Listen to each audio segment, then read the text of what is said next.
Hello there, friend and colleague. Welcome back to our limited series conversation.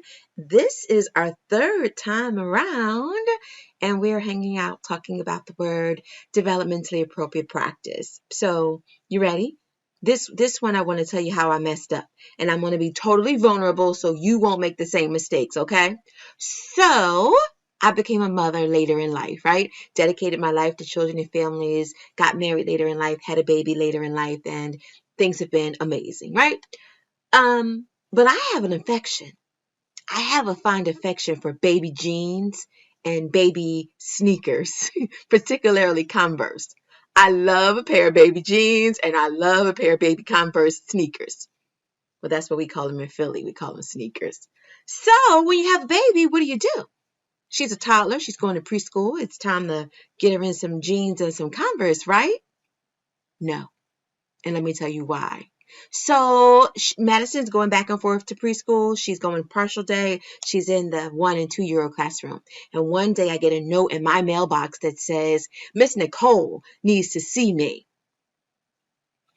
What does Miss Nicole need with me? I've got my diapers and my wipes. My tuition is paid. What does Miss Nicole need with me, right? I'm a great parent. Yeah, you're a great parent who's sending your child who's trying to learn how to potty. You're sending her with jeans that need to be snapped and zipped up. That's not developmentally appropriate practice. And she's got these shoes on that there's no way her fine motor development has her to a place where she can tie them up. So, Miss Pointer, you're not meeting developmentally appropriate expectations. But she looks cute. But she looks cute. Well, let me tell you something, and then I'm going to get out of here before you give me what I call the shut up look. Looking cute is not the priority, especially when you go into preschool and you're trying to learn how to move and how to grow and how to lean into play and lean into joy. Those things need to be done in a way that don't limit the child. And if I'm learning how to potty and I can't pull my pants down and I can't get this snap done, and when my teacher is working with me on putting on my shoes and I maybe can get them on, but I'm going to need 4, 5, 6 people to help me tie them, it's not ready. We're just not ready for that just yet. And so Nefertiti Pointer, looking cute is not the priority for your 2-year-old at that time. Making sure you're meeting her developmentally appropriate needs by providing some elastic-based pants if I can do it. Yes, I can do that. Maybe some slip-on shoes and as we're learning this skill. Yes, I can do that.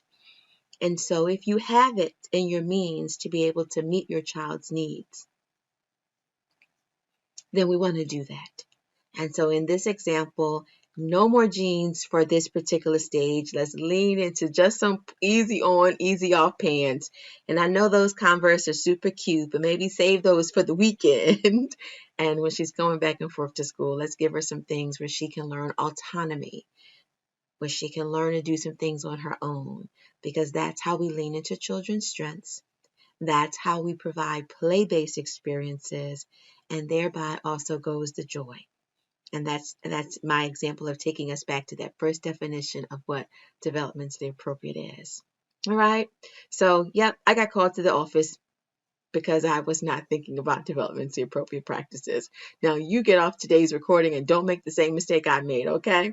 I'll talk to you soon. Dr. Nefertiti Pointer with the Devereux Center for Resilient Children.